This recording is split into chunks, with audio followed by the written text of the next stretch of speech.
नारायणं नमस्कृत्यां नरं चैव नरोत्तमं देवीं सरस्वतीं व्यासं ततो जयमुदीरयेत्। नष्टप्रायेषु भद्रेषु नित्यं भागवत सेवया भगवती उत्तम श्लोके भक्ति भक्ति नैष्ठिकी। विजय के साधन स्वरूप इस श्रीमद् भागवत का पाठ करने सुनने के पूर्व मनुष्य को चाहिए कि वह श्री भगवान नारायण को, नरोत्तम नारायण ऋषि को, विद्या की देवी माता सरस्वती को तथा ग्रंथकार श्री व्यास देव को नमस्कार करे। नष्ट प्राय सुभद्रेशु नित्यम भागवत सेवया भगवती उत्तम श्लोके भक्ति भक्ति नष्ट की। भागवत की कक्षाओं में नियमित उपस्थित रहने तथा शुद्ध भक्त की सेवा करने। देखो, शुद्ध भक्त की सेवा, शुद्ध भक्त केवल प्रभुपाद है। अभी भी आप उनकी सेवा कर सकते हो। कोई बता सकता है कैसे कर सकते हो? हाथ खड़ा करो। हाँ, ये समझदार बन रहे। अच्छा जी, जैसा उन्होंने कहा वैसा करना। उनकी आप जो है सेवा कर रहे हैं, वो खुश होंगे। करने से हृदय के सारे दुख लगभग पूर्णतः विनष्ट हो जाते हैं और उन पुण्य श्लोक भगवान में अटल प्रेमा भक्ति स्थापित हो जाती है, जिनकी प्रशंसा दिव्य गीतों से की जाती है। सूत गोस्वामी महाराज ने कहा है। तो महाराजा परीक्षित ने किस प्रकार कलयुग का सामना किया था, ये पहला स्कंद है। ओम नमो भगवते वासुदेवाय। ओम नमो भगवते वासुदेवाय। ओम नमो भगवते वासुदेवाय। पांडवों के गृह त्याग के पश्चात महाराजा परीक्षित ब्राह्मणों के दक्ष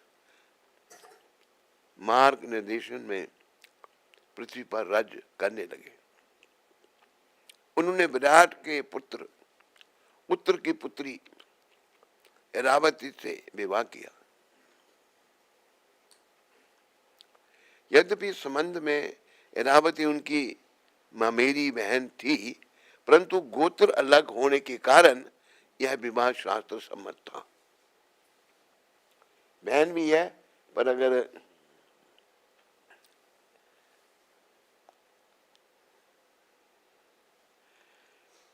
गोत्र नहीं है, संबंध था पर गोत्र एक नहीं समान, तो फिर शास्त्र के अनुसार हो सकता है। एक गोत्र नहीं होना चाहिए। ऐरावती ने 4 पुत्रों को जन्म दिया। जन्मेजय, श्रुतसेन, उग्रसेन और भीमसेन। द्वितीय कुलगुरु कृपाचार्य के निर्देशन में महाराजा परीक्षित ने गंगा तट पर 3 अश्वमेध यज्ञ किए।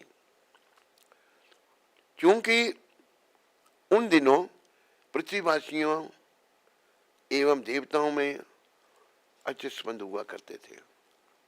इन यज्ञों में स्वर्ग के देवताओं ने भी भाग लिया। जब महाराजा परीक्षित अपनी राजधानी हस्तिनापुर में से पूरी पृथ्वी का नेतृत्व कर रहे थे, पूरी पृथ्वी का राजा महाराजा परीक्षित थे अकेले, उसी दौरान कलयुग के लक्षणों ने उनके राज्य में प्रवेश किया। उस समय कलयुग आया था, आरंभ कर दिया था। उनके लक्षणों ने प्रवेश करना आरंभ कर दिया था। महाराजा परीक्षित को यह समझते देर नहीं लगी कि उसके कुछ नागरिकों ने मांसाहार, व्यभिचार, जुआ और नशा करना आरंभ कर दिया है। वे जानते थे कि ये 4 कार्य हर प्रकार के कलह की जड़ है। हर प्रकार की लड़ाई की जड़ मांसाहार, मद्यपान, व्यभिचार और जुआ, ये कलह की जड़ है। यह देखकर उन्होंने अत्यंत दुख हुआ, परंतु साथ ही एक क्षत्रिय होने के नाते वे दुष्टों के लिए संहार के मिले इस अवसर को प्राप्त करके उत्तेजित भी थे। सिंह ध्वज से सुसज्जित तथा श्याम वर्ण वाले घोड़ों से युक्त अपने रथ पर आरूढ़ होकर उन्होंने अपनी सेना के साथ संपूर्ण विश्व पर अपनी विजय स्थापित करने के लिए हस्तिनापुर से प्रस्थान किया। यद्यपि उनके दादा महाराजा युधिष्ठिर ने उन्हें पहले ही संपूर्ण विश्व का सम्राट घोषित कर दिया था, परंतु फिर भी अपनी सर्वोच्च सत्ता को पुनः स्थापित करने तथा कर वसूली के लिए इस विश्व अभियान की आवश्यकता थी। शीघ्र ही महाराजा परीक्षित ने जम्बू द्वीप के समस्त 9 वर्षों क्षेत्रों के राजाओं को अपने अधीन कर लिया। वे जहां भी गए वहां लोगों ने उनके पूर्वजों तथा भगवान श्री कृष्ण का गुणगान करते हुए उनका स्वागत किया। प्रसन्नता पूर्वक महाराजा परीक्षित ने सबको यथोचित पुरस्कृत किया, विशेष रूप से जब उन्होंने यह सुना कि उनके पूर्वजों ने अपनी भक्ति द्वारा श्री कृष्ण को इतना आकर्षित कर लिया था कि वे उनके साथी, दूत, मित्र, गुरु तथा सेवक सब कुछ बनने के लिए तैयार रहते थे। देखो, ये बड़ी विचारने की बात है। श्री कृष्ण को इतना आकर्षित किया था पांडवों ने। वो परीक्षित महाराज कहने तो मेरे पूर्वज जो थे, श्री कृष्ण को इतना आकर्षित किया उन्होंने कि वे उनके सारथी पांडवों के, उनके दूत संदेश लेके भी जाते थे, मित्र भी थे, गुरु भी थे, अथवा सेवक, सब कुछ बनने के लिए तैयार रहते थे। देखो, ये है भक्ति। त्रिलोकीनाथ भगवान सेवक भी बन जाते हैं अपने भक्तों की। एक घटना मुझे याद आई महाभारत की, कैसे भगवान, जब महाभारत का युद्ध हो रहा था तो भगवान तो पांडवों के साथ थे। जो दुर्योधन जो था बड़ी दुष्ट प्रकृति का था और भीष्म पितामह भी उनके साथ थे। तो युद्ध होते हुए 2-3 दिन हो गए तो दुर्योधन कहता है, पितामह आज ये 3 दिन हुए युद्ध होते हुए, आपने एक भी पांडु को नहीं मारा। अब आप पांडवों का पक्ष ले रहे हो, उनको नहीं मार रहे। भीष्म पितामह को अच्छा नहीं लगा। कहा, दुर्योधन, पांडवों को मैं चाहता हूँ हृदय से, पर मैं तेरे तरफ से लड़ रहा हूँ, तेरा मतलब काम कर रहा हूँ। तो बोलो, अच्छा, मैं ये वचन करता हूँ, कल मैं पांडव को मार दूंगा। तो दूसरे दिन जब युद्ध हो तो अपना भीष्म पितामह बाणों की वर्षा कर रहे हैं अर्जुन पर। भगवान ने ये कहा था कि मैं शस्त्र नहीं उठाऊंगा। जब दुर्योधन पहले गया भगवान से सहायता मांगने, फिर अर्जुन को विदुर जी ने भेजा था, मैं शस्त्र नहीं उठाऊंगा। तो भगवान ने शस्त्र ने रथ का टूटा हुआ पहिया था उसको उठाया और अटैक किया पितामह पर। पितामह ने सरेंडर कर दिया, हाथ खड़े कर दिए ऐसे। अरे भगवान के आगे कौन खड़ा हो सकता है? भगवान ने अपनी भक्त के लिए अपना जो वचन था वो भी भंग कर दिया। ये है भगवान हमारे, इसलिए भगवान को भक्त वत्सल कहा है। तो हम सभी को, कलयुग के लोगों को, हम सबको भगवान का भक्त बनना चाहिए। अरे भाई, उसी में कल्याण है। संसारी कामों में, विषय विकारों में, भोग विलास में नरक है। सबको नरकों में जाना पड़ेगा। ये विषयों का भोग तो हम जब पशु पक्षी की योनि में तो उधर भी किया नहीं किया? मनुष्य शरीर में भी है ये, लेकिन इन पर संयम करना हमने मनुष्य शरीर में भगवान की भक्ति करनी है, कृष्ण की भक्ति। ऐसे भगवान जो अपने भक्तों के नौकर भी बन जाते हैं। भक्त कभी नहीं चाहते ऐसा, पर ये भगवान की कृपा है। तो वो भजन है, प्रबल प्रेम के पाले पढ़कर हरि का नियम बदलते देखा। प्रबल प्रेम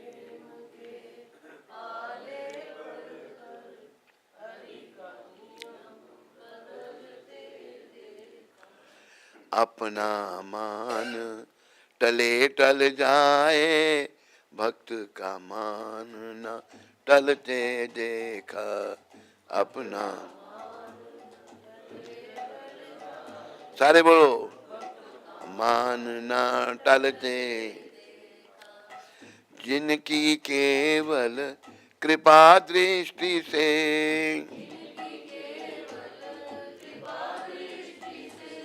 सकल विश्व को पलते देखा। सकल उनको गोकुल के गौरस पर, उनको गोकुल के सौ सौ बार मचलते देखा। भगवान की लीला, जिनकी कृपा दृष्टि से सारी दुनिया पल रही है, सारा विश्व पल रहा है। वो गोकुल गौरस मतलब मक्खन, भगवान मक्खन के लिए मक्खन खाते थे, ये उनकी लीला है। सौ सौ बार मचलते देखा। जिनके चरण कमल कमला के, जिनके चरण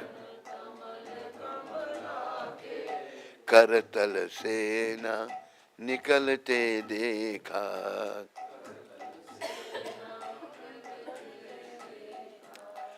उनको ब्रज की कुंज गलिन में, उनको ब्रज की कंटक पथ पर चलते देखा। कंटक पथ प्रबल प्रेम के पाले पड़कर, हरि का नियम बदलते देखा। प्रबल प्रेम,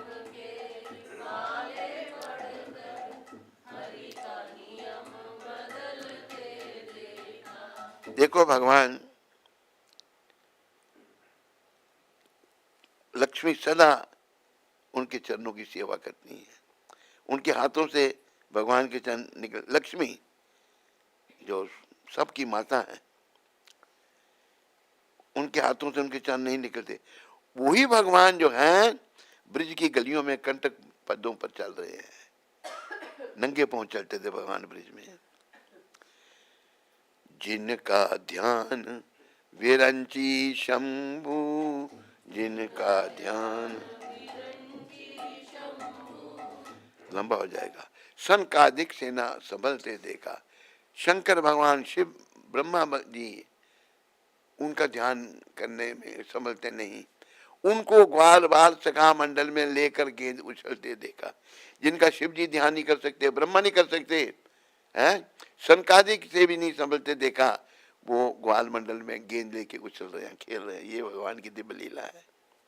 जिनकी वक्र भ्रिकुटी के डर से सागर शब्द उछलते देखा। जब भगवान ने राम रूप में सागर को देखा तो सारा सागर उछलने लग पड़ा। उनको यशोदा मैया के भय से अश्रु बिंदु देख टलते देखा। वो ही यशोदा मैया के डर से रो रहे हैं, आंसू आ रहे हैं। ये भगवान की लीला है। समुद्र सारा डर गया जब रास्ता नहीं दे रहा था राम रूप में भगवान को। तो वही भगवान बस इनको पाने के लिए, इनको समझने के लिए ये देह हमको मिली है, चाहे पुरुष की देह मिली है, चाहे स्त्री की देह मिली है। महाराजा परीक्षित भगवान के प्रति उत्कट भक्ति भावनाओं से भर उठे। उसी समय साक्षात धर्म एक बैल के रूप में भ्रमण करते हुए भूमि देवी के पास आया, जो उस समय एक गाय के रूप में थी। गाय की आंखों से आंसू बह रहे थे। गौ माता रो रही थी। क्यों? उसके शरीर की कांति क्षीण हो चुकी थी। वह उस अबला मां के समान दिख रही थी जिसका पुत्र खो गया हो। उसकी ऐसी दुर्दशा देखकर धर्म ने उससे पूछा, हे भद्रे, तुम्हारे शोक का क्या कारण है? क्या तुम्हें कोई रोग हो गया है अथवा तुम दूर विदेश में रह रहे अपने किसी समुद्री का चिंतन कर रही हो? क्या तुम मुझे देख कर शोक कर रही हो क्योंकि मेरे 3 पैर कट गए हैं? बैल, अथवा तुम इसलिए चिंतित हो कि मांस भक्षी लोग तुम्हारा शोषण करेंगे? क्या तुम इसलिए शोकग्रस्त हो कि देवताओं को यज्ञ आहुति ना मिलने के कारण समस्त प्राणी सूखे और अकाल की चपेट में हैं? क्या तुम उन अबलाओं और अनाथ बच्चों पर करुणावश रो रही हो जिनका शोषण करके दुष्ट पुरुषों ने उन्हें त्याग दिया है? अथवा तुम यह देखकर खिन्न हो विद्या देवी अथवा ज्ञान ऐसे तथाकथित ब्राह्मणों के हाथों में पहुंच गया है जो हर प्रकार के पापों में लिप्त रहते हैं? क्या तुम यह देखकर दुखी हो कि सच्चे ब्राह्मण परिस्थितिवश ऐसे राजाओं का आश्रय लेने के लिए बाध्य हो रहे हैं? जो ब्राह्मणों का आदर नहीं करते ऐसे प्रशासक कलयुग से प्रभावित हो चुके हैं और इसलिए राज व्यवस्था डगमगा चुकी है। क्या तुम इसलिए दुखी हो अथवा सामान्य प्रजा को आहार, निद्रा, भय और मैथुन से संबंधित शास्त्र नियमों का बेरोक टोक उल्लंघन करते देखकर तुम्हारा मन व्यथित है? तू भूदेवी, भगवान श्री कृष्ण ने केवल तुम्हारे भार को कम करने के लिए ही तो अवतार लिया था, परंतु अब उनकी अनुपस्थिति में क्या तुम उनकी दिव्य लीलाओं का स्मरण करके दुखी हो और विरह की इस वेदना से गुजर रही हो? प्रतीत होता है मानो बलवान काल ने बलात् तुम्हारे सौभाग्य को तुमसे छीन लिया है और इसलिए अब तुम शोक संतप्त हो। गाय के रूप में भूमि देवी ने उत्तर दिया, हे धर्मदेव, भगवान श्री कृष्ण की कृपा से ही तुम अपने चारों पैरों पर खड़े रहकर फल फूल रहे हो। उन्हीं के प्रताप से संपूर्ण ब्रह्मांड आनंद से भर गया था। भगवान श्री कृष्ण ने पृथ्वी पर अपनी लीलाओं को समाप्त कर दिया है और उनकी अनुपस्थिति में कली ने सर्वत्र अपना वर्चस्व बढ़ाना आरंभ कर दिया है। बस इसी को देखकर मैं व्यतीत हूँ। भगवान श्री कृष्ण के चरण कमल, सदैव ध्वजा, वज्र अंकुश और पद्म पुष्प जैसे शुभ चिन्हों से सुशोभित रहते हैं और उन्हीं चरणों को अपनी देह पर धारण करने से मैं संपूर्ण ब्रह्मांड में सर्वाधिक सौभाग्यवती बन गई थी। मैं अपने इस सौभाग्य का आनंद ले ही रही थी कि अचानक भगवान मुझे छोड़कर चले गए। भगवान श्री कृष्ण ने अपनी प्रेममयी मधुर मुस्कानों, सुंदर कटाक्षों तथा सौम्य हृदय से सत्यभामा जैसी अपनी पत्नियों को जीत लिया था। जब वे मेरी धरा पर भ्रमण करते थे तो मैं उनके श्री चरणों की धूलि से सराबोर हो जाती थी और मेरा रोम रोम उल्लास में खिल जाता था। ऐसे भगवान से विरह को भला कौन सहन कर सकता है? जब पृथ्वी और धर्म इस प्रकार वार्तालाप कर ही रहे थे कि सरस्वती नदी के तट पर महाराजा परीक्षित का आगमन हुआ।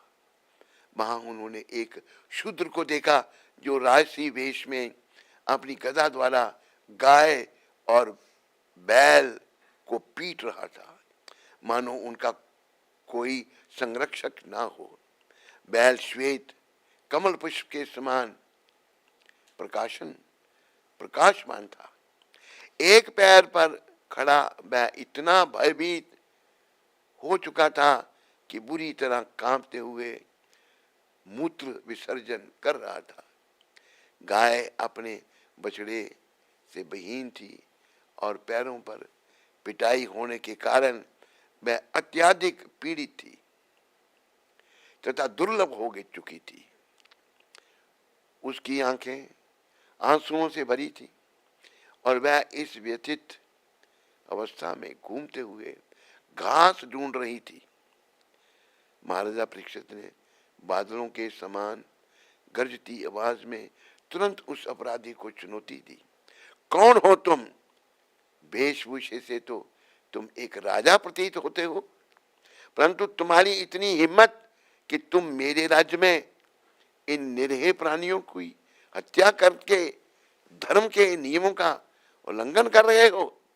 अरे दुष्ट, कहीं तुम यह सोचकर तो इस एकांत स्थान में इस मासूम गाय को मारने का प्रयास कर रहे हो कि अब मैं इसे बचाने वाला भगवान श्री कृष्ण और अर्जुन यहाँ नहीं है। इस अपराध के लिए आज मेरे हाथों से तुम्हें अवश्य मृत्यु दंड मिलेगा। तब महाराजा परीक्षित ने बैल से पूछा, महादेव आप कौन हैं?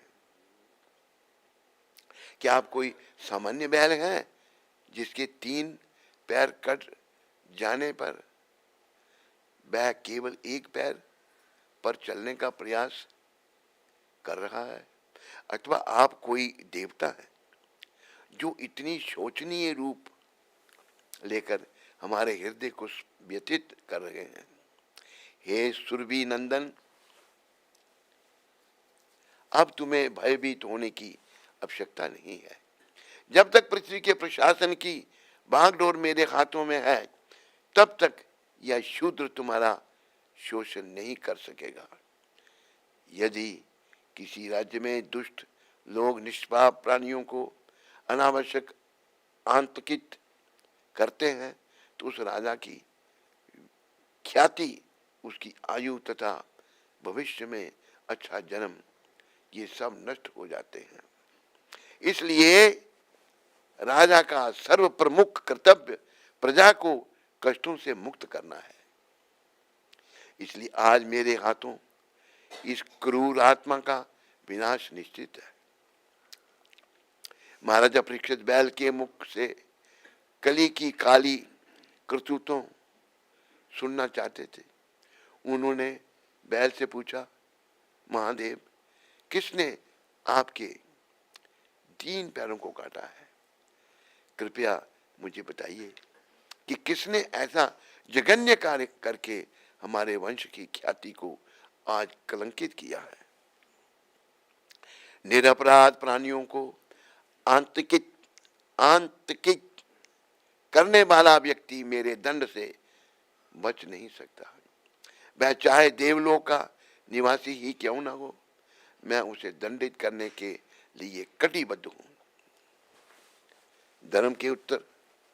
धर्म ने उत्तर दिया, हे राजन, आपके वचन पांडवों के वंशज की पूर्णता अनुरूप है। मेरे लिए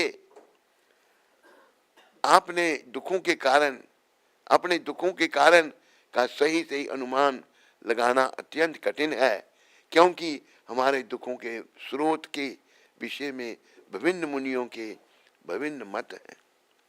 भगवान का भक्त होने के कारण धर्म जानता था कि परमेश्वर की स्वीकृति के बिना कोई किसी को कष्ट नहीं दे सकता।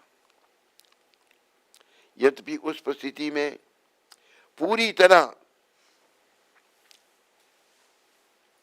स्पष्ट था कि कली ही धर्म की पीड़ा का कारण है, परंतु फिर भी धर्म ने कली को अपनी इस दुर्दशा के एक साधन रूप में देखा।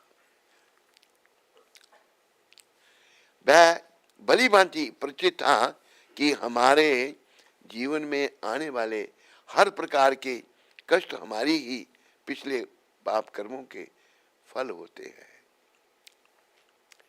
तो ये शब्द विचारने के हैं परीक्षित महाराज के। भली भांति परिचित ताकि हमारे जीवन में आने वाले हर प्रकार के कष्ट हमारे ही पिछले कर्मों के फल होते हैं। समझाइए सभी को, जो भी कष्ट है हमारे पिछले जन्मों के कर्मों का फल है। हरे कृष्णा हरे कृष्णा। राम राम राम। हरे कृष्णा हरे।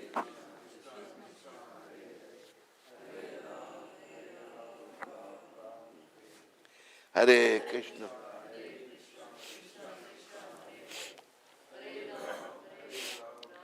सीधे कली पर आरोप ना लगाते हुए धर्म ने कहना जारी रखा।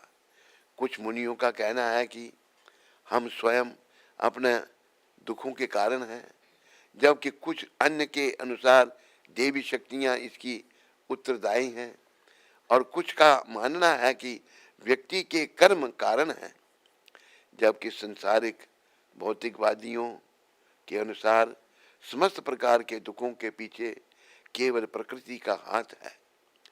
हे राजन, आप स्वयं अत्यंत बुद्धिमान हैं। कृपया स्थिति का अवलोकन करके आप ही यह निर्णय लीजिए कि अपराधी कौन है।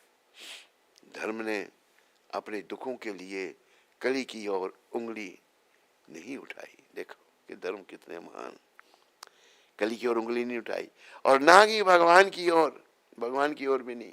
वे जानते थे कि जीव आत्मा के सुख दुख के लिए भगवान प्रत्यक्ष रूप से उत्तरदायी नहीं है। भगवान द्वारा नियुक्त माया शक्ति जीवात्मा को दुख देती है, जो पूरी तरह जीवात्मा के पूर्व कर्मों के फलों पर आधारित होता है। ये भी बड़े विचार हैं। माया शक्ति जो है जीवात्मा के को दुख देती है, जो पूरी तरह जीवात्मा के पूर्व कर्मों के फलों पर आधारित होता है। भगवान के प्रति पूर्ण समर्पित भक्त भौतिक प्रकृति की प्रचंड यातनाओं से मुक्त होता है। भगवान के प्रति पूर्ण समर्पित हो जाता है, वो भौतिक प्रकृति की प्रचंड यातनाओं से मुक्त हो जाता है। भगवान श्री कृष्ण स्वयं ऐसे शुद्ध भक्त की बागडोर अपने हाथों में लेते हैं। तो देखो, हमने भी अपने जीवन की डोरी भगवान के हाथों में सौंपनी है। आओ थोड़ा सा प्रैक्टिस कर लें। दीना बंधु दीनानाथ, मेरी डोरी तेरे हाथ।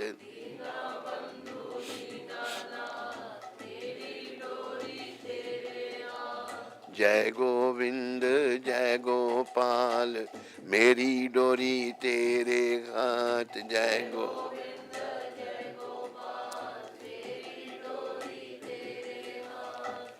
मेरी डोरी तेरे हाथ, मेरी डोरी तेरे हाथ।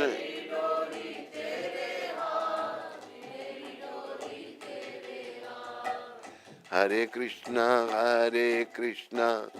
कृष्ण कृष्ण हरे हरे, हरे राम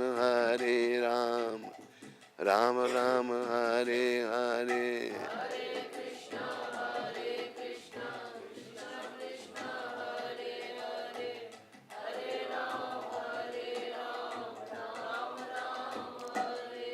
देखो, अगर हम अपने जीवन की डोरी भगवान के हाथ में सौंपेंगे ना, तो भगवान संभाल लेंगे उसको। हृदय से सौंपनी पड़ेगी, बातों से नहीं, वास्तव में पूर्ण रूप से। और इसी काम के लिए, जैसे मैंने कल भी कहा था, ये शरीर मिला हमको पूर्ण रूप से समर्पित होने के लिए। चाहे स्त्री का चोला चाहे पुरुष का चोला, पूर्ण रूप से समर्पित होकर के भगवान के हाथ में अपने जीवन की डोरी सौंपनी, ताकि भगवान हमारी डोरी को संभाल लेंगे। अगर तो फिर सारे कष्टों का अंत कर देंगे।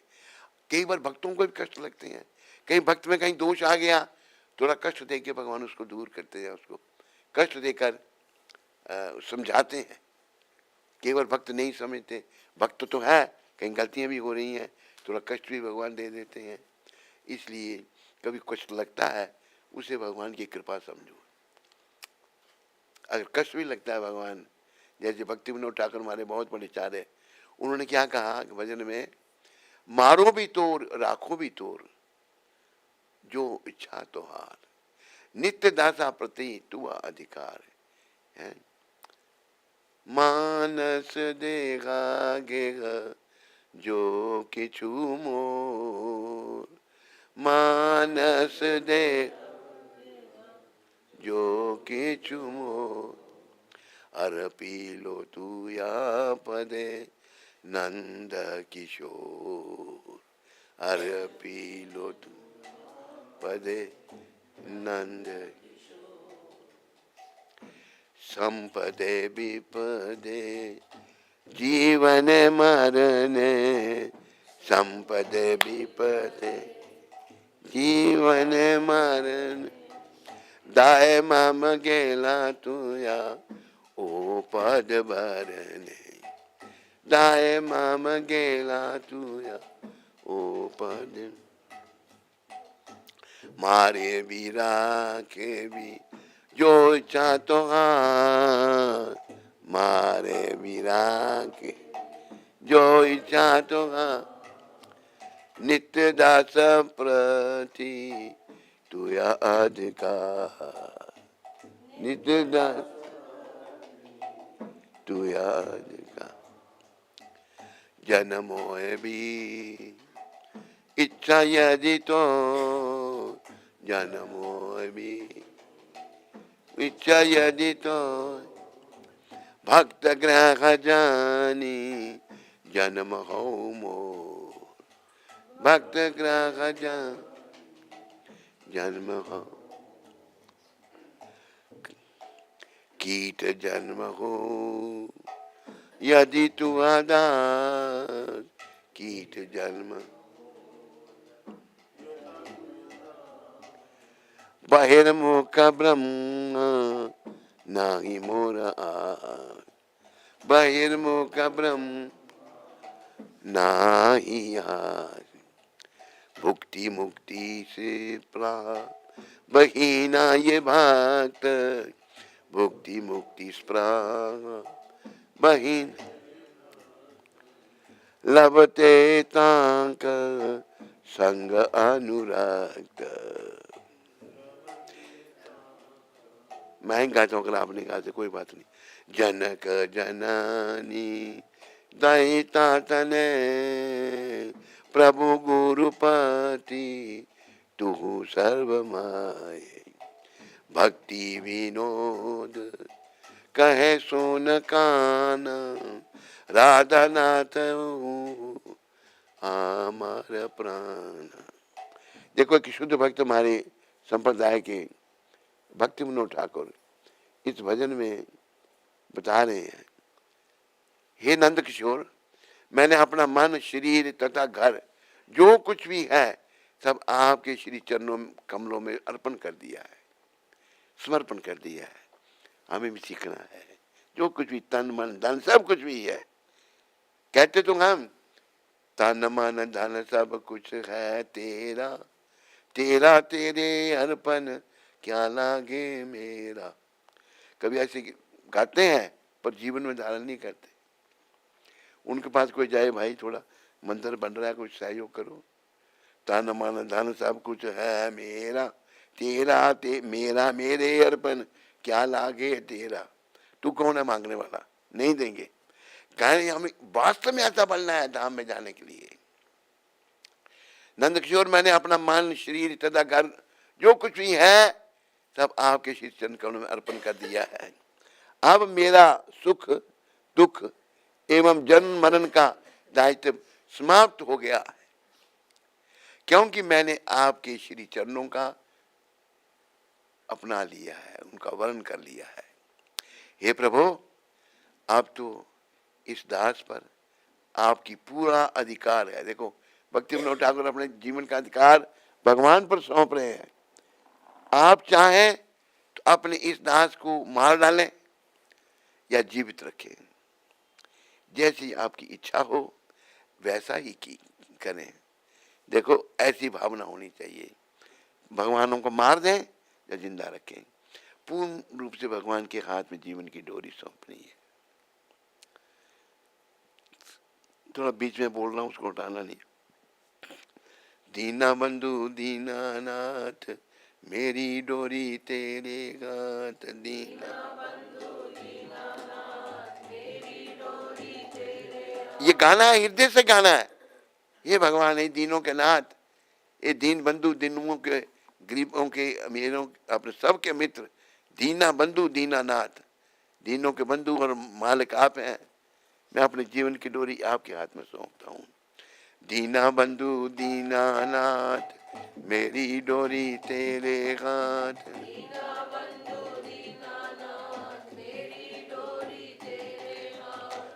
प्रयास करना है, प्रयास करने से हम एक दिन सौंप पाएंगे अपने जीवन की डोरी भगवान के हाथ में। लगे रहना है। तो अंग्रेजी में कहा है try is the key of success. कोशिश कामयाबी की पहली सीढ़ी है। हम प्रयास नहीं करते समर्पण का, हम समर्पण का प्रयास नहीं करते तो सफलता कैसे होगी। अभी भी हम समझ आई है, भगवान के चरणों में समर्पण करने का प्रयास करो। कुछ भी संसार से हमारा साथ जाने वाला नहीं है, कुछ भी हमारा नहीं है। बंद हाथ आए थे, खुले हाथ जाएंगे। समझ इसलिए नहीं आ रही, मन बड़ा मलिन है। मन को शुद्धि में लग जाओ, बात जब समझ में आए उसका एक्शन में भी लो, शुद्धि करो। चलते फिरते उठते बैठते नाम जपते रहो। हरे कृष्ण कृष्ण कृष्ण हरे हरे राम। हे प्रभु, अब तो इस दास पर आपका पूरा अधिकार है। आप चाहें तो अपने इस दास को मार डालें या जीवित रखें, जैसी आपकी इच्छा हो। ये भावना होनी चाहिए हमारी पूर्ण रूप से। भगवान, अभी देखो ये भावना पूरी प्रभुपाद जी में थी। समुद्री जहाज में कभी चले नहीं, जा रहे हैं बेचारे, पैसे साथ डाल रहे हैं। और वहां पर अमेरिका में पता कितने क्राइम है, बड़े क्राइम, सबसे ज्यादा क्राइम अमेरिका में होते हैं। और न्यूयॉर्क में मुझे एक अमेरिकन ने बताया था कि रोज का एक पुलिस वाला मार देते हैं क्रिमिनल जो है। एक पुलिस वाला आदमी मर जाता है रोज का एक। इतने क्राइम है वहां पर। तो लेकिन प्रभुपाद किसके भरोसे गए? कृष्ण के भरोसे गए। और देखो उन क्रिमिनल को उन्होंने भक्त बना दिया, उनको भक्ति में लगा दिया। यदि आप मेरा इस जगत में पुनः जन्म ही कराए तो ऐसी कृपा करना कि किसी भक्त के घर में मेरा जन्म हो प्रभु। अगर आपकी इच्छा है जन्म लेने की तो भक्त के घर में जन्म लूं। ये प्रभु, अब तो इस दास पर आपका पूरा अधिकार है। आप चाहें तो अपने दास को मार डालिए या जीवित रखिए, जैसी आपकी इच्छा वैसे कीजिए। यदि मेरा जन्म किसी कीट योनि में हो तो आपके भक्त के रूप में ही हो। हे कृष्ण, देखो कितना समर्पण है शुद्ध भक्त में। अगर कीड़ा भी मुझे बनना पड़े तो आपके भक्त के रूप में बनूंगा, कीड़ा भी आपका भक्त ही बनूं। आपसे बहिर्मुख ब्रह्मा के जन्म की भी मुझे अभिलाषा नहीं है। ब्रह्मा भी ये भौतिक जगत है, ब्रह्मा जी सारे सबसे बड़े हैं। मैं ब्रह्मा जी आपसे विमुख होकर, मैं बहिर्मुख होकर ब्रह्मा भी नहीं बनना चाहता। प्रभु, आप ऐसी कृपा कीजिए कि भुक्ति और मुक्ति, भोगों को जो चाहते हैं, जो मुक्ति चाहते हैं, कपटता से रहित शुद्ध भक्तों के श्री चरणों में मेरा मन अनुरक्त हो। देखो भोग तो चाहने ही नहीं, पर मुक्ति भी नहीं हम चाहते वैष्णव। क्या चाहते हैं? भक्ति। अरे भक्ति जिसे शुद्ध मिल गई ना, सब कुछ आ गया उसमें। पर ये नहीं कि मुझे मुक्त कर दो प्रभु, मैं मुक्त हो जाऊं। भक्त तो है नहीं, मुक्ति कैसी होगी? होगी मुक्ति? बोलो, पंजाब में होती होगी, कहीं नहीं। नहीं होगी मुक्ति, गुजरात में होती है मेरे ख्याल में, नहीं कश्मीर में होती है, है?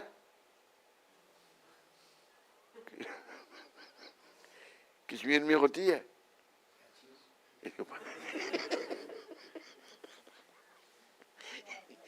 सोना नहीं, नींद आए ना खड़े हो जाना। अच्छे बच्चे कहना मानते हैं। तो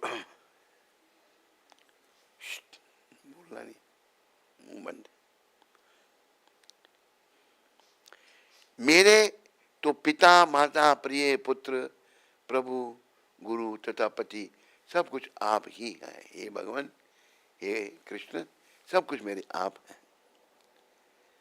भक्ति विनोद ठाकुर कहते हैं, हे राधानाथ, आप मेरे प्राण स्वरूप हो। तो हमने भी भगवान को अपना प्राण स्वरूप बनाना है और अपने जीवन को सफल करना है। शुद्ध भक्तों की बागडोर अपने हाथों में लेते हैं भगवान, और उन्हें मिलने वाले कष्टों को अत्यंत घटा कर मात्र अंश ही देते हैं। चूंकि भगवान की माया शक्ति ने धर्म को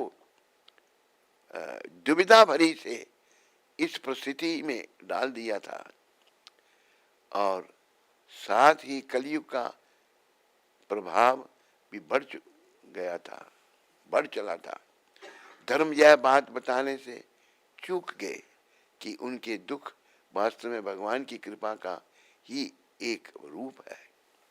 वास्तव में भगवान दर्शाना चाहते थे कि किस प्रकार महाराजा परीक्षित अपने राज्य में उत्पन्न होने वाली किसी भी दुष्ट प्रकृति को दमन करने में पूरी तरह सक्षम है।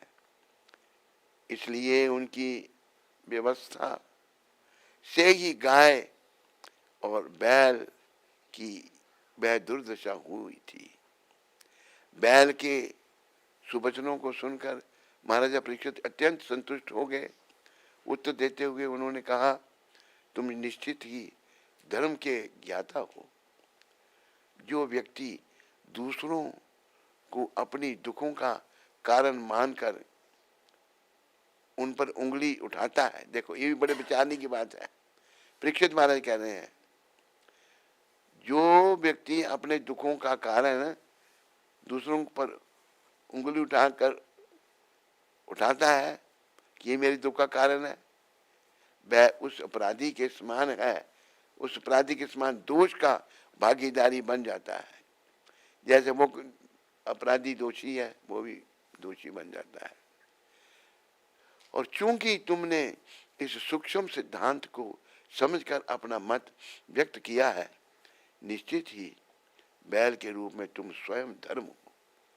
परीक्षित महाराज ने पहचान लिया। बोलो धर्म जी महाराज की। भक्त होने के कारण तुम हर प्रकार की पीड़ा को भगवान द्वारा की गई व्यवस्था जानकर सहन करने के लिए तैयार हो। और इसलिए यद्यपि यह शूद्र तुम्हारे पैरों को निरंतर पीट रहा है, फिर भी तुमने उस पर कोई आरोप नहीं लगाया। सतयुग में तुम अपने चारों पैरों के साथ सुदृढ़ खड़े थे। ये पैर तपस्या, पवित्र, दया और सत्य नामक धर्म के 4 स्तंभ थे। तपस्या, पवित्रता, दया और सत्य धर्म के 4 स्तंभ थे। परंतु आज दंभ, काम वासना और नशे रूपी बढ़ते अधर्म के कारण इनमें से तुम्हारे 3 पैर टूट चुके हैं। अब तुम्हारा केवल एक पैर सत्य शेष बचा है। तुम जैसे तैसे उस एक पैर की सहायता से डगमगाते हुए चलने का प्रयास कर रहे हो, परंतु चूंकि यह कली कलह से भरा है, यह कली कलह से भरा है, लड़ाइयों से भरा है और कपट द्वारा फलता फूलता है, यह तुम्हारे इस पैर को नष्ट करने का पूरा प्रयास करेगा।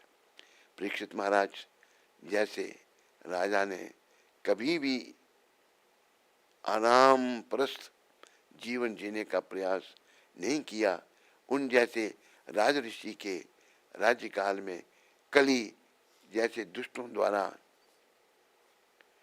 प्रवेश करके पाप कर्मों की स्थापना करना सहज नहीं था। इसलिए धर्म को संबोधित करते समय महाराजा परीक्षित ने उस दुष्ट कली का वध करने के लिए अपनी तीक्ष्ण तलवार बाहर निकाल ली।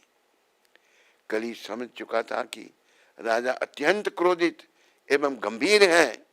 रक्षा का अन्य कोई उपाय ना देखते हुए उसने तत्क्षण अपना वह छद्म वेश निकाल फेंका, जो झूठा वेश बनाया था निकाल दिया और राजा की शरण में आ गया। इसे देख शरणागत वत्सल राजा ने उसे क्षमा दान दे दिया।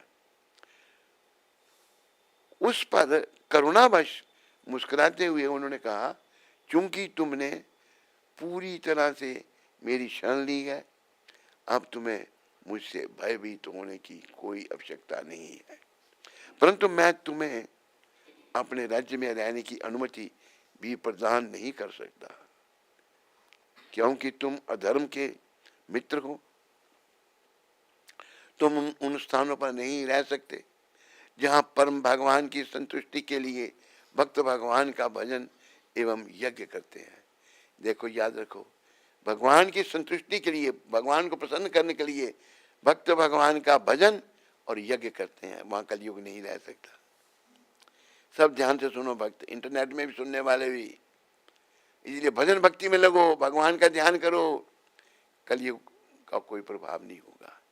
यह आज्ञा सुनकर कली भय के मारे कांपने लगा। अपने समक्ष यमराज सदृश महाराजा परीक्षित को खड़ा देखकर वह गिड़गिड़ाने लगा, हे राजन, चूंकि आप संपूर्ण विश्व के सम्राट हैं, मैं चाहे कहीं भी जाऊं, मैं आपकी तलवार से बच नहीं सकता। कलियुग समझ गया ये, यद्यपि मैं आपका शत्रु हूं, परंतु क्योंकि मैंने आपकी शरण स्वीकार की है, इसलिए कृपया मुझे रहने के लिए एक ऐसा निवास स्थान प्रदान करना आपका कर्तव्य बनता है। कलियुग कह रहा है, मुझे कोई निवास स्थान दो जहां मैं आपके संरक्षण में निश्चित रह सकूं। जब कली ने इस प्रकार महाराजा परीक्षित से याचना की तो उन्होंने कली को रहने के लिए 4 स्थान दिए।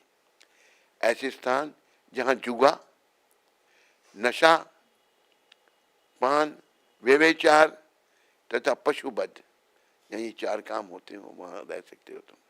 परंतु चूंकि महाराजा परीक्षित के राज्य में ऐसे स्थान लगभग ना के बराबर थे, कोई था ही नहीं, कली ने कुछ और स्थानों की मांग की, और भी स्थान चाहे उसने।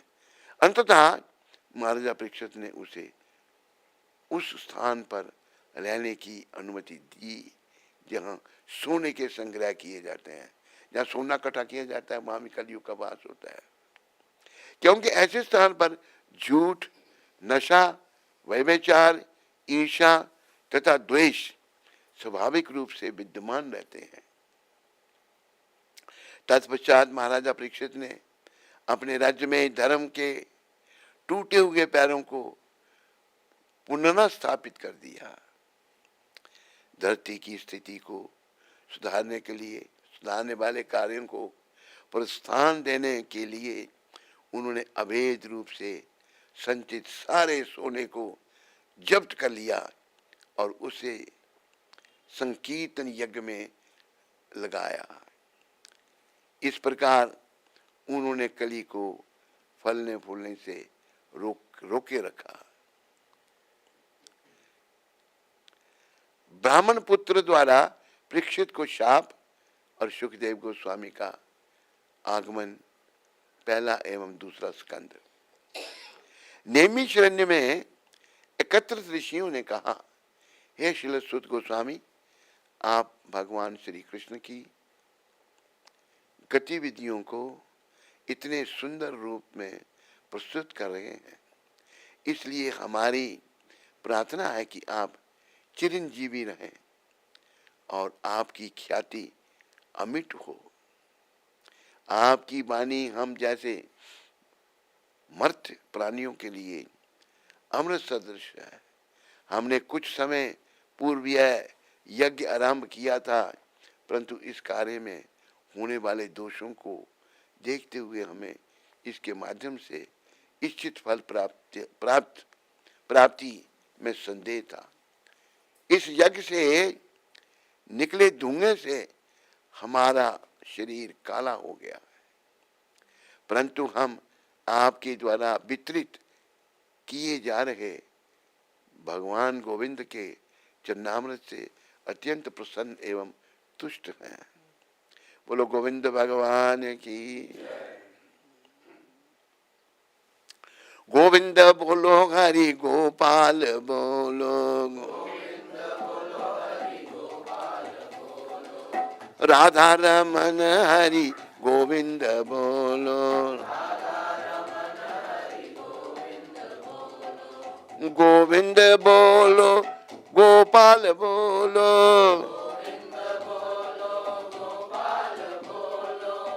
राधा रमन हरि गोविंद बोलो।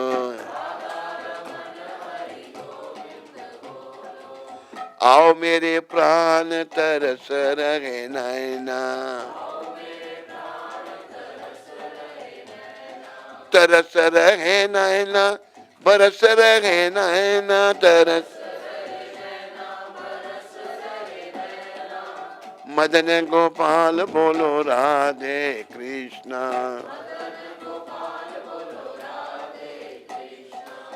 गोपियों के गोपाल राधे कृष्णा, राधे कृष्णा गोपाल कृष्णा, राधे कृष्णा, राधे कृष्णा गोपाल कृष्णा, गोपाल कृष्णा, राधे कृष्णा, गोविंद बोलो हरि गोपाल बोलो, राधा रमन हरि गोविंद बोलो।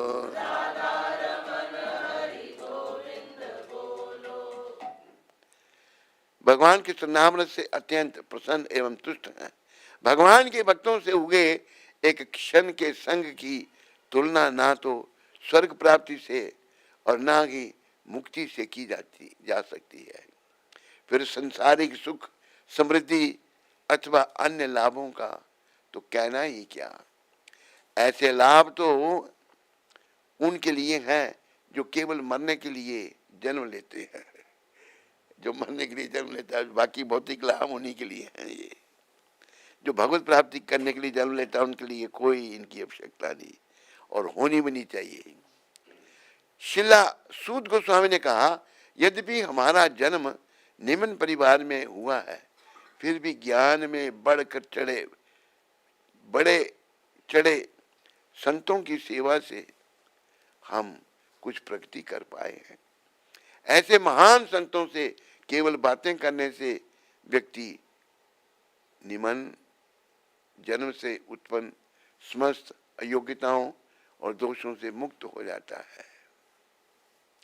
हे ऋषियों, जिस प्रकार एक पक्षी अपनी शक्ति एवं क्षमता अनुसार आकाश की ऊंचाई नापता है, मैं भी अपने अनुभवों के आधार पर भगवान की दिव्य लीलाओं का निरूपण करने का प्रयास करूंगा। एक समय वन में एक हिरण का पीछा करते समय महाराजा परीक्षित बुरी तरह थक कर चूर हो गए। भूख प्यास से बेहाल उन्होंने शिकार छोड़कर जल की खोज आरंभ कर दी।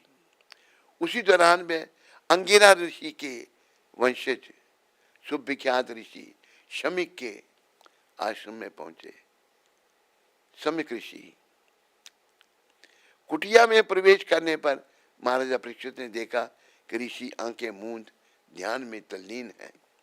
शमीक ऋषि की इंद्रियां श्वास, मन और बुद्धि बाह्य जगत से पूरी तरह कटे थे और उन्हें अपने आसपास की घटनाओं का लेश भी ज्ञान नहीं था। राजा ने मृगछाला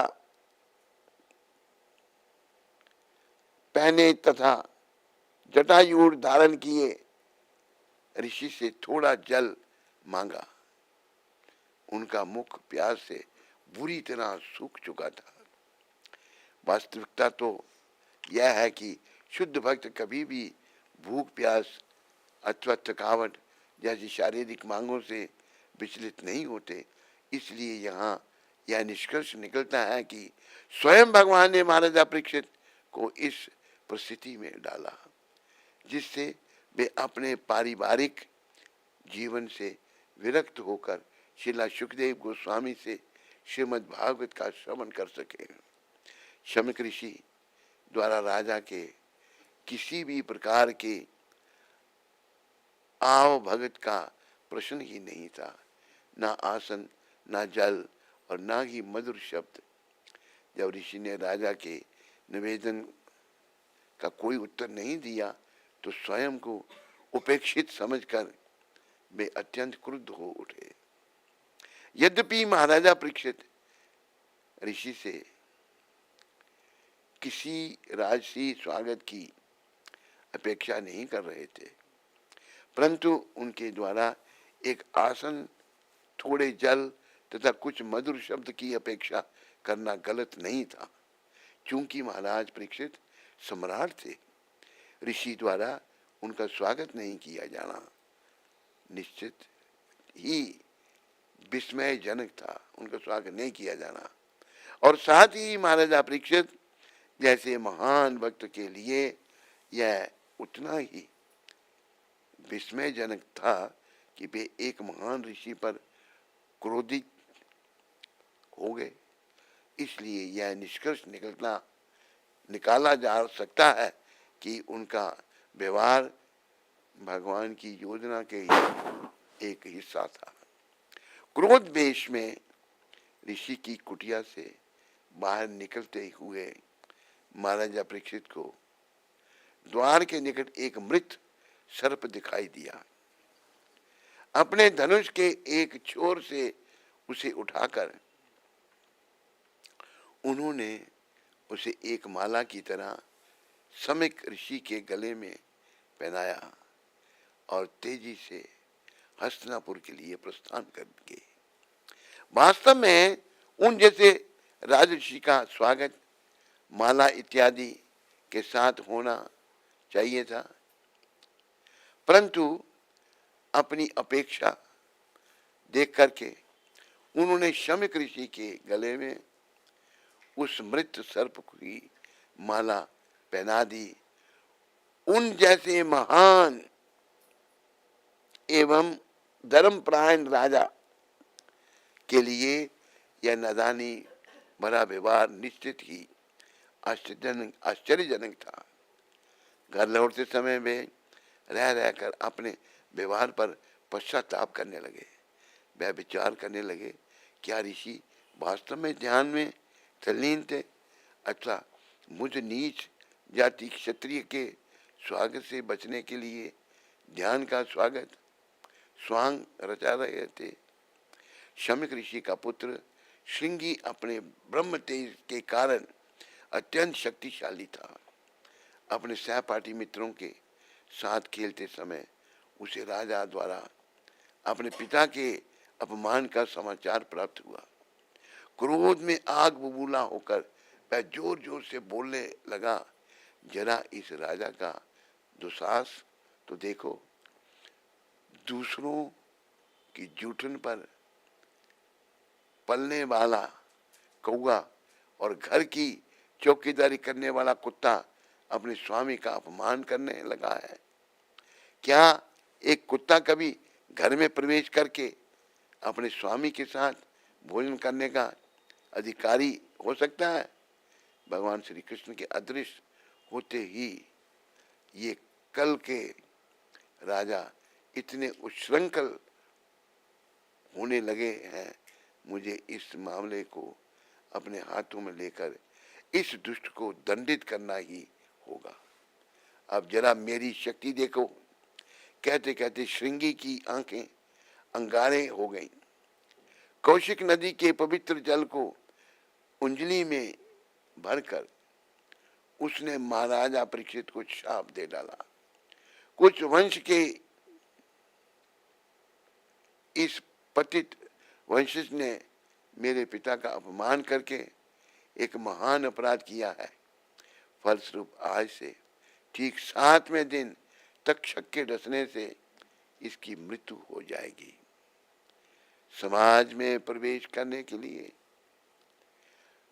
घात लगाकर बैठे कलियुग को इस मूर्ख एवं प्रमादी ब्राह्मण पुत्र के माध्यम से एक सुनहरा अवसर प्राप्त हो गया। इस प्रकार ब्राह्मणों के मन में निम्न वर्णों तथा क्षत्रिय, वैश्य और शूद्रों के प्रति घृणा के भाव का आरंभ श्रृंगी के साथ हो गया और ब्राह्मणों के अन्याय के पहले शिकार बने महाराजा परीक्षित। शाप उगलकर जब श्रृंगी घर लौटा तो उसने अपने पिता को समाधि में लीन बैठा पाया। सर्प अभी तक उनके गले में पड़ा था। श्रृंगी इस दृश्य को देखकर जोर जोर से आर्त स्वर में रोने लगा। साथ ही उसे राजा को शापित करने की अपनी महान गलती का अनुभव भी हो रहा था। अपने हृदय की व्यथा से मुक्त होने के लिए वह रो रहा था। उसके रुदन को सुनकर शमीक ऋषि ने अपनी आंखें खोली और अपने कंधों पर पड़े मृत सर्प को देखा। सर्प को एक और रखते हुए उन्होंने पूछा, बेटा तुम क्यों रो रहे हो? क्या किसी ने तुम्हें कोई कष्ट दिया है? उत्तर श्रृंगी ने सारी घटना कह सुनाई। जब शमीक ऋषि ने राजा के अकारण शाप मिलने के इस वृत्तांत को सुना तो वे अत्यंत दुखी होकर शोक करने लगे। हाय, मेरे पुत्र ने ये कितना बड़ा पाप किया है। एक छोटे से अपराध के लिए उसने राजा को इतना भारी दंड दे डाला। हे नादान पुत्र, तुम नहीं जानते कि राजा संपूर्ण मनुष्य जाति का स्वामी तथा भगवान का प्रतिनिधि होता है। उसके संरक्षण के आश्रय में ही नागरिक सुख, शांति और समृद्धि का जीवन यापन कर पाते हैं। और जब संसार ऐसे राजाओं से बहीन हो जाता है तो चोर, डाकू असहाय प्रजा को उसी प्रकार लूट लेते हैं जिस प्रकार एक शेर बकरी के झुंड को सहजता से ही मार डालता है। क्षत्रिय राजाओं को नष्ट करके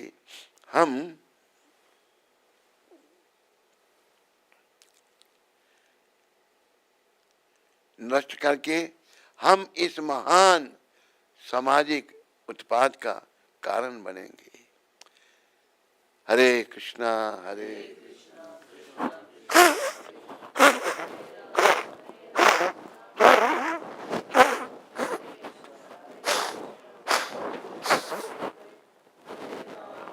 राम राम राम, हरे कृष्ण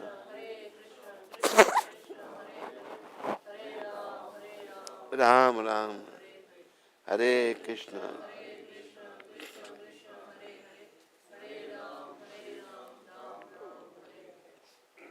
इतना ही नहीं, इस कार्य से संपूर्ण वर्णाश्रम व्यवस्था चरमचार चरमचर चरमर चरमर हो जाएगी और सामान्य लोग कुत्तों और बंदरों के स्तर पर तक आ गिरेंगे। महाराजा परीक्षित भगवान के सर्वोत्तम भक्तों की श्रेणी में आते हैं। वे राजाओं में एक ऋषि हैं और किसी भी परिस्थिति में ऐसे दंड के योग्य नहीं है। हे पुत्र, अब मैं केवल भगवान से प्रार्थना कर सकता हूँ कि वे एक निष्पाप व्यक्ति को शाप देने के लिए तुम्हें क्षमा करें। शमीक ऋषि जानते थे कि यदि भगवान के भक्त अत्यंत सहनशील होते हैं और शाप मिलने पर, धोखा दिए जाने पर तथा अपमानित अथवा उपेक्षित होने पर, हरि बोल, सोता है या क्या फायदा, बैठा है, खड़ा हो जा, कथा नहीं सुनना चाहता तो सो रहा है। और शाप मिलने पर, धोखा दिए जाने पर तथा अपमानित अथवा अपेक्षित होने पर भी कभी प्रतिरोध प्रतिशोध नहीं लेते, परंतु भगवान कभी भी उनके अपराधियों को क्षमा नहीं करते। वस्तुतः चूंकि यह लीला स्वयं भगवान की एक व्यवस्था थी, इसलिए इसमें शमिक ऋषि, श्रृंगी अथवा परीक्षित कोई भी उत्तरदायी नहीं था। ये सब भगवान की योजना में मात्र अपनी भूमिकाएं निभा रहे थे। परंतु फिर भी ऋषि ने सोचा, यदि राजा मेरे पुत्र को बदले में शाप दे दें तो शायद मेरा पुत्र अपने पाप से मुक्त हो सके। परंतु धर्मपरायण परीक्षित कभी ऐसा नहीं करेंगे। इसलिए एकमात्र आशा यह है कि मैं भगवान से याचना करूं कि वे इस मूर्ख नादान बालक के इस अपराध को क्षमा कर दें। इस बीच घर लौटते समय महाराजा परीक्षित एक दोष रहित ब्राह्मण के प्रति अपने असभ्य व्यवहार को लेकर अत्यधिक खिन्न थे। उनका मन ग्लानि से भरा जा रहा था। वे विचार करने लगे, अपने इस जघन्य पाप के कारण निश्चित ही मुझ पर कोई महान संकट आना चाहिए और मैं चाहता हूं कि यह विपत्ति तुरंत आ जाए, जिससे मैं अपने इस घृणित कार्य का प्रायश्चित कर सकूं और फिर भविष्य में कभी ऐसा अपराध ना करूं।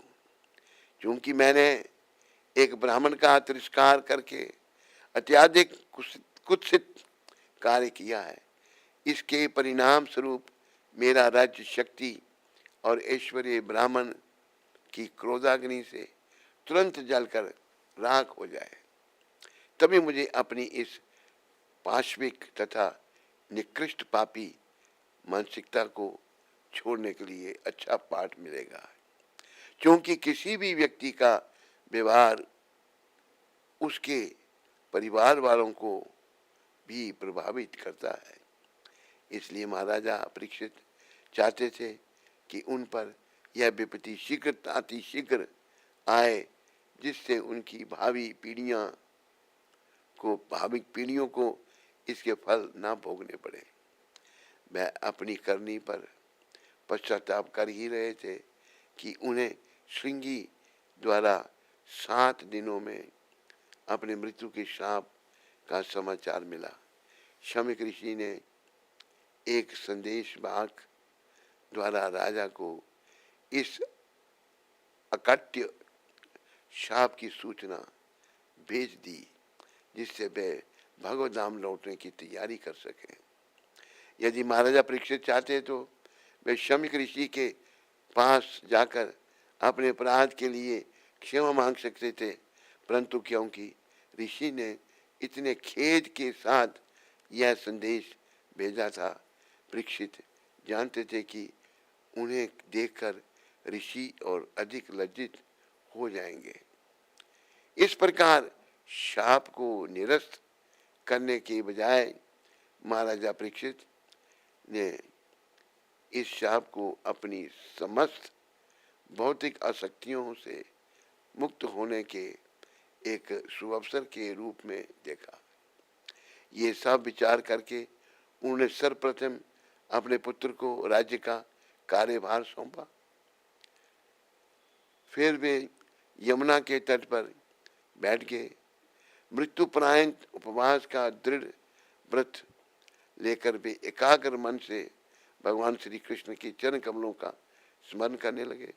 संपूर्ण ब्रह्मांड में तेजी से यह समाचार फैल गया और तीर्थाटन के बहाने सारे महान ऋषि मुनि अपने शिष्यों के साथ वहां पहुंच गए। वे भली भांति जानते थे कि वहां श्रील सुखदेव गोस्वामी श्रीमद् भागवत कथा करने वाले हैं। इस प्रकार महाराजा परीक्षित अनेक महान ऋषियों जैसे नारद मुनि, शिला व्यासदेव, भृगु, वशिष्ठ, पराशर, अत्रि, विश्वामित्र, अंगिरा, परशुराम, भरद्वाज, गौतम, चायवन, शरद्वन, उतथ्य, मैत्रेय, औरव इत्यादि तथा राजाओं तथा राजा महाराजाओं से घिरे थे।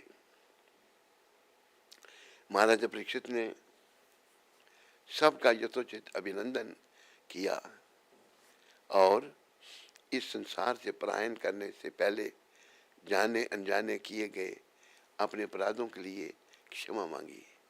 सभा में जब सब ने अपना आसन ग्रहण कर लिया, महाराजा परीक्षित खड़े हुए और उन्होंने हाथ जोड़कर कहा, मैं अपने पारिवारिक जीवन तथा शाही ऐश्वर्य से अत्यधिक आसक्त हो गया था, इसलिए मुझ पर विशेष कृपा करते हुए भगवान इस ब्राह्मण के रूप में मेरे सन्मुख प्रकट हुए हैं। ये ब्राह्मणों, कृपया मैं पूरी तरह से आपके प्रति समर्पित हूँ, कृपया मुझे स्वीकार करें। मैंने अपने हृदय में एकमेव भगवान के चरण कमलों का आश्रय लिया है। अब चाहे तक्षक मुझे तत्क्षण भी क्यों न डस ले, मेरी बस यही एकमात्र इच्छा है कि आप सब निर्बाध भगवान विष्णु की महिमाओं को गाते रहें। मैं आप सभी को नमन करता हूँ और प्रार्थना करता हूँ कि यदि पुनः इस संसार में मेरा जन्म हो तो वैसा होना जो मेरी एकमात्र यही कामना है कि पर परिस्थिति में भगवान श्री कृष्ण के चरण कमलों के प्रति मेरी आसक्ति बनी रहे और मुझे भक्तों का संग प्राप्त हो। मैं यहाँ मृत्यु पर्यंत व्रत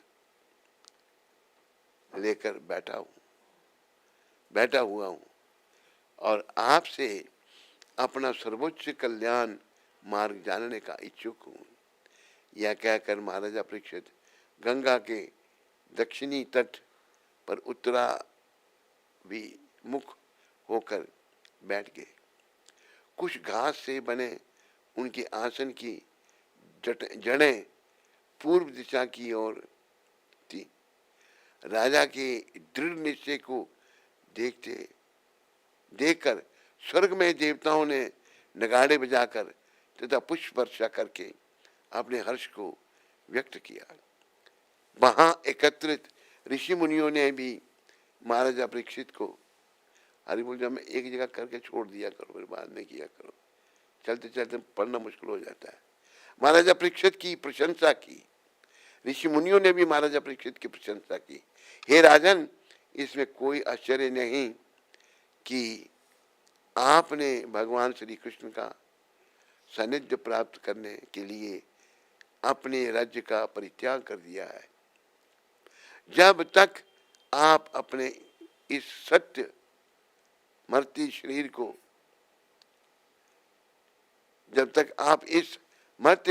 को त्याग कर भगवान के परमधाम को प्राप्त नहीं हो जाते, हम यहीं रहेंगे। श्री कृष्ण के विषय में सुनने की उत्कट इच्छा से महाराजा परीक्षित ने एक बार पुनः ऋषियों को संबोधित किया। आपका जीवन सदैव दूसरों के कल्याणार्थ रत रहता है और इसलिए आप यहाँ एकत्रित हुए हैं। कृपया मुझे बताइए कि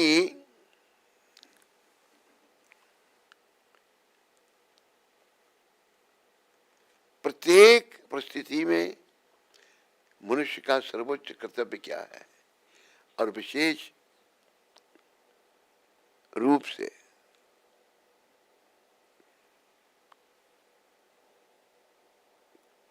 उस व्यक्ति का जो मरणासन है। महाराजा परीक्षित भली भांति परिचित थे कि भगवान श्री कृष्ण की भक्ति ही प्रत्येक जीव का सनातन धर्म है, परंतु वे समस्त ऋषि मुनियों के मुखारबिंद से इसकी पुष्टि सुनना चाहते थे, जिससे वे निर्विरोध रूप से इसका पालन कर सकें। जिस प्रकार विभिन्न चिकित्सक एक ही रोगी का विभिन्न दृष्टिकोणों से रोग निर्णय करते हैं। उस सभा में ऐसा प्रतीत हुआ कि महाराजा परीक्षित के प्रश्न को लेकर ऋषि मुनियों के भिन्न भिन्न मत थे। जब वह सब आपस में विचार विमर्श कर ही रहे थे कि भगवान श्री कृष्ण की इच्छा से महर्षि सुखदेव गोस्वामी का आगमन हुआ। बोलो शिला सुखदेव गोस्वामी महाराज की जय।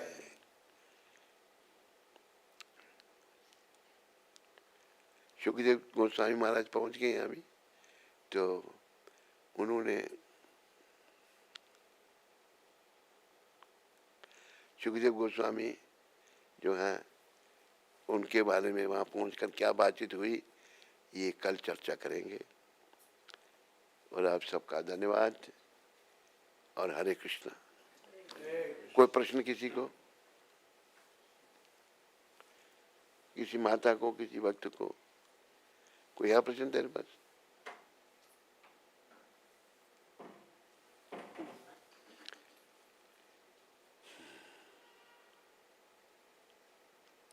आज 30 जनवरी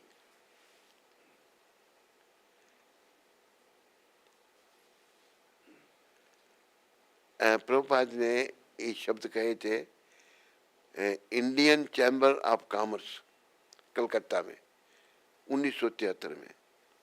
यदि आप अपने व्यवसाय में पूर्णता चाहते हैं तो आपको परम भगवान श्री कृष्ण को प्रसन्न करने का प्रयास करना चाहिए।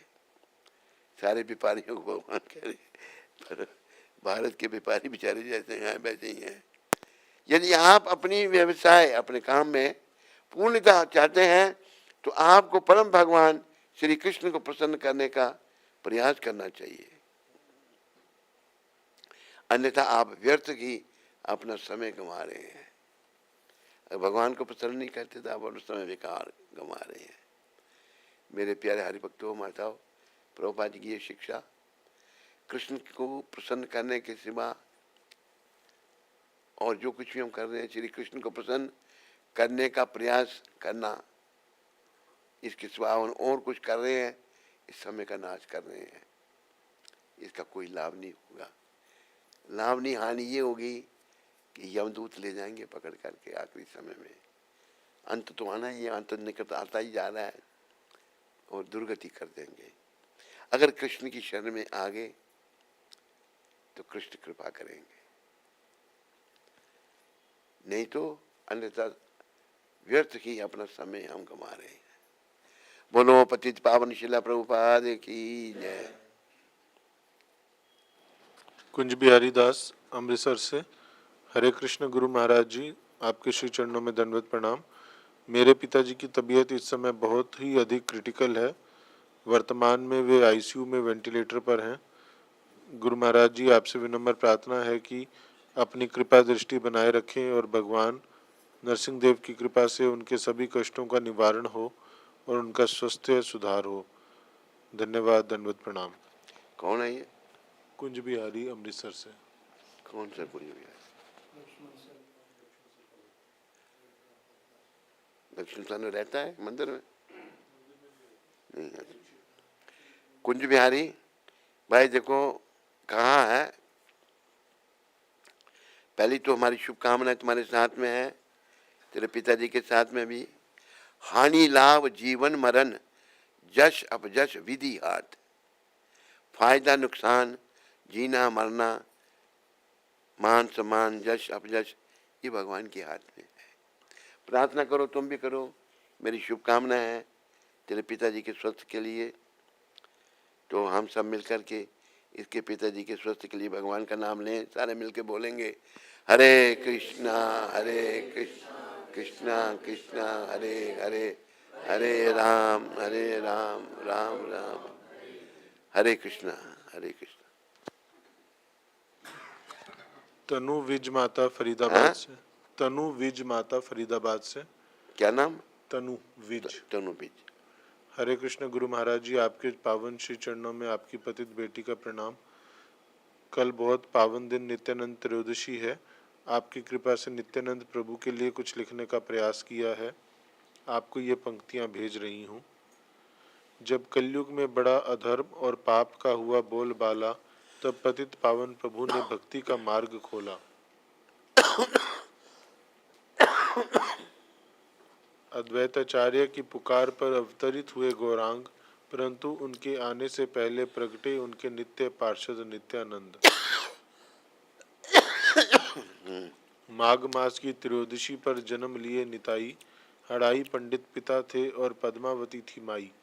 हर लीला में प्रभु के साथ रहे बनकर उनके भाई।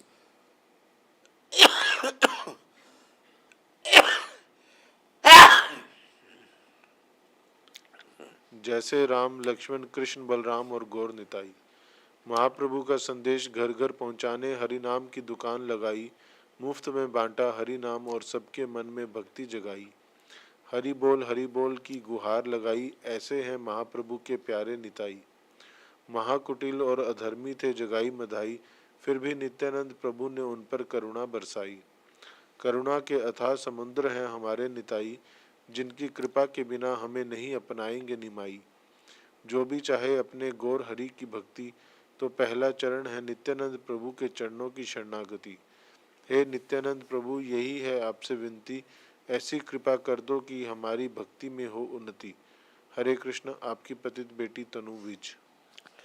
तनु बीज तूने बेटी बहुत अच्छे शब्द लिखे हैं नित्यानंद भगवान के बारे में। कल नित्यानंद त्रयोदशी है, त्रयोदशी कल के दिन नित्यानंद भगवान प्रकट हुए थे। तो बहुत अच्छा जो तूने लिखा, बहुत सुंदर है। खूब तुम भी बड़ी भक्त बनो और जीवन सफल करो। रिया सरोहा माता देहरादून से। हरे रिया सरोहा। हरे कृष्ण गुरु महाराज जी, आपके चरणों में कोटि कोटि नमन। गुरु महाराज जी, मैं नौकरी करती हूँ और पीजी में रह रही हूँ। यहाँ पर ही सेवा करती हूँ। कहाँ, फीजी में? पीजी फीजी में, अच्छा। थी PG paying guest. PG PG पे। गुरु महाराज जी, एक माता हमेशा मेरे से झगड़ा करती है, मुझे सेवा टाइम से नहीं करने देती, टोकती रहती है। मुझे क्या करना चाहिए? टॉलरेट नहीं हो पा रहा है गुरु महाराज जी।